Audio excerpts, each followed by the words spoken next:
As part of this series, we have interviewed Ankur Sabharwal, the director at Visa Matters Limited, located in Albany, Auckland. Ankur is often seen in the media bravely highlighting industry-specific issues. His presence in the immigration industry is quite notable. I hope you will enjoy our chat with Ankur. Me being a workaholic, I need the mental stimulation to keep going. There was this case where the immigration officer working on the application insisted that the applicant, who was a girl, had to disclose to her employer that she was pregnant. When she didn't understand, I had to ask her to go in front of a calendar and tell me what comes first, the 2nd or the 15th. You've got to be good at what you do, so study hard, research, work with the right set of people. I want to educate people as much as possible about the immigration industry. Well, I never planned or intended to be in this industry. I just had an injury which took much longer than expected to recover from. And me being a workaholic, sort of thought that I need the mental stimulation to keep going. So maybe I should do something very challenging. And immigration law was something which I had no experience in. And I thought, okay, if I study this sort of thing, it will keep my brain sharp, because I've got no experience in this, and I'll just have to stay focused. And it just gave me the mental stimulation I needed. And I just kept on going, and I ended up doing quite well in the course. One of the main initial challenges were to convince clients why they should sign up with someone new when they could actually go to someone very experienced. I mean, our industry has a lot of professionals. There are about 1,300 advisors, similar number of lawyers who practice immigration laws. So, and visa matters are obviously, quite important to clients. So they would rather go to someone senior and seasoned professionals. So that's the challenge I faced, like most others. It was quite an interesting journey to sort of overcome this obstacle. But here I am. I've been in the industry for 7+ years now, and I think obviously I think a lot more people know me now because of the kind of work I've done and the sort of approach I've taken towards the industry. There are quite a few moments that I could talk about. I mean, I mainly deal with difficult cases, and a lot of these clients who come to me are distressed. But if I had to pick one, it was this case where the immigration officer working on the application insisted that the applicant, who was a girl, had to disclose to her employer that she was pregnant. And I was highlighting to the case officer that it's actually illegal to talk about that, because the best candidate was selected for the job. Whether she's pregnant or not is insignificant. I even told her, what specific legislation she will end up breaching if she wanted the employee to disclose her pregnancy status, to her employer. Immigration completely disregarded that, and at that moment, I had made a plan in my mind that, look, once I get this case over the line, I will not let this happen to anyone else. I will take a stand against it. So I managed to get the visa approved, and then I offered my client a few services at no cost, which included lodging a complaint with immigration, lodging a complaint with the Human Rights Commission. And I won both those complaints, where I represented my client free of charge. I even went to the media with my client's permission, obviously, and we managed to get several $1,000s in compensation from immigration to my client, purely because my client was very distressed.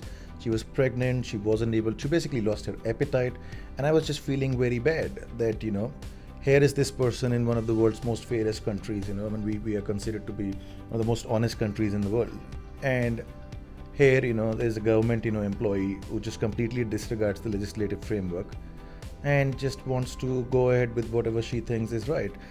And it was even more disturbing, to know that the case officer herself was, she was a woman. So I expected her to understand what situation my client was in, a bit more. She didn't, so we made them understand, so someone has to fight for these things. And when you deal with in an immigration industry, especially when you specialize in complex cases, you do come across migrants who are going through difficult situations, and you've just got to be empathetic, and you've got to provide that support that needs to be provided. And you've also at the same time have to approach all stakeholders, whether it's immigration, whether it's the Human Rights Commission or the applicant, professionally, because you have to deal with them professionally. I had this immigration officer who wanted my client to provide pay slips up until the 15th of the month, and I kept on saying, hey, look, it's the 2nd of the month today. For us to provide you with the statements or pay slips, I think they were, until the 15th of the month, you need to wait until the 15th of the month.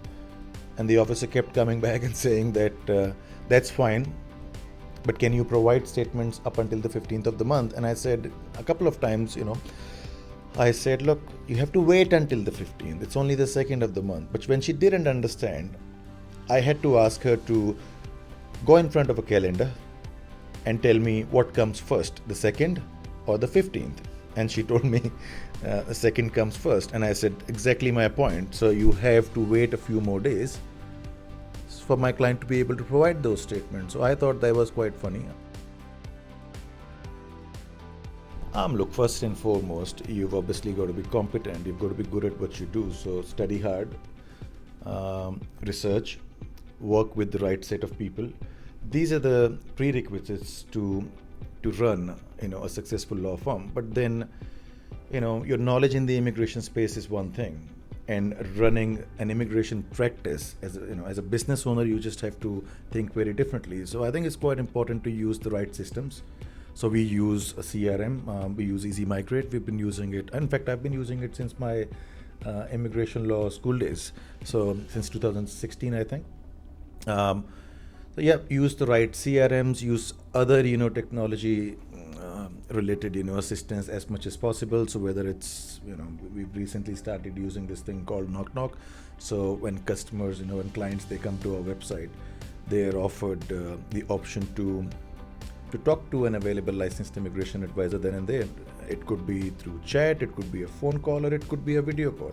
So, advisors usually don't like sharing their cell phone numbers, but this tool allows you to connect with your clients when they are available, when they are actually on your website.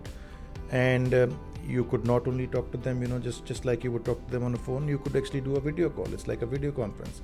So it's at their convenience. These sort of things were not available in the market about 7-8 years ago, but now the technology space has changed. Whether it's your social media marketing, or whether it's your CRM, or whether it's your technology like Knock Knock. So all of these things can help. So you've got to be working with the right set of people. So one part is the knowledge side of it. So work with the right set of people, study hard. The other one is work with the right set of professionals, people who could pretty much provide. One thing I would say, I used to have different companies providing different services. So one company was managing my marketing, the other one was managing my website, the third one was managing my CRM. But now we've sort of moved to a platform where one company manages everything for us, and the whole experience then becomes seamless. So yeah, I think it's quite important to work with the right set of people. See, I've got two roles basically. One is the role of a licensed immigration advisor, which I consider to be my primary role. The other role is the role of a business director. I've always thought of myself as an immigration advisor first, because I think that gives you the sense of responsibility that one needs to have as an immigration advisor. And also, when you sign up as an advisor, you've got to understand that you're signing up to a professional code of conduct. And the whole idea of licensing is that government wants migrants to be protected, and that's why they want people who give advice to be licensed. I see myself focusing even more on compliance. I see myself focusing more on public relations. I see myself writing more in the media, in terms of my articles and all. From an educational point of view, I want to educate people as much as possible about the immigration industry. I want to clear any doubts. I want, if there are any rumors, I want to dispel them. So, yeah, I think I just want to grow in that space. For me, the role of a businessman is sort of secondary, the money that the business generates, and the business performance.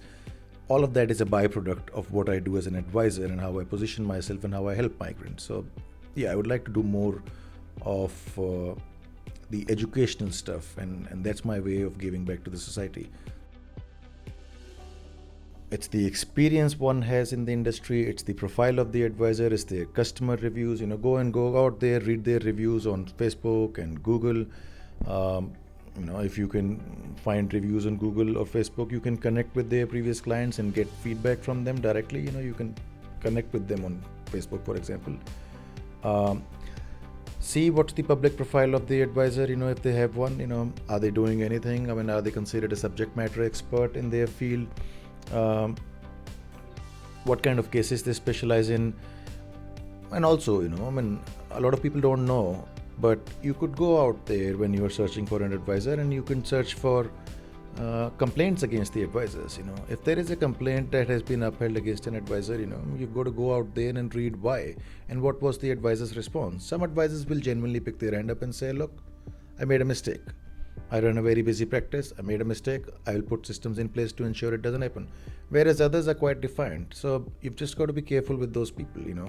Work with honest people. Work with people who care about their reputation. Work with people who give back to the community, and work with people who will just not consider you another client, another number. They should consider you like they should care for you. They should care about your success.